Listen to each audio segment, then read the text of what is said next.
It was a cold, stormy night when Emily moved into the old Victorian house on the edge of town. The house had been abandoned for years, its once grand exterior now crumbling.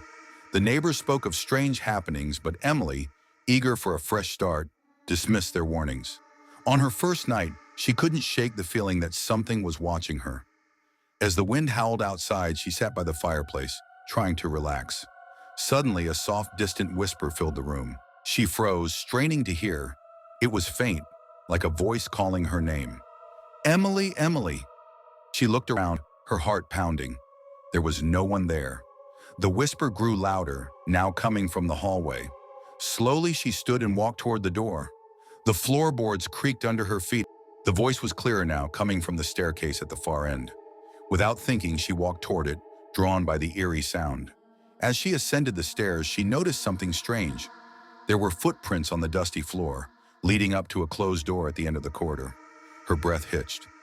No one had been here in years, yet the footprints were fresh, like someone had just walked through the house.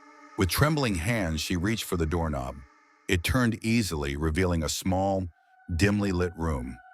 The air inside was musty, and the walls were covered with old portraits, their eyes seeming to follow her every move. At the far end of the room was an antique mirror.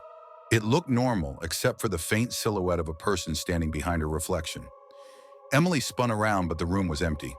She turned back to the mirror, her reflection staring back at her, but there was someone. A shadowy figure, its face hidden in darkness. Suddenly, the whispers grew frantic, almost pleading. Get out! Get out now! Panicking, Emily ran from the room, down the stairs and out of the house. As she stumbled into the yard, she looked back at the window. Her heart stopped. In the window, standing silently, was the same shadowy figure. The whispers never stopped. Again, the house remains, abandoned once more. But every so often, on stormy nights, if you listen carefully, you can still hear a faint whisper on the wind. Emily,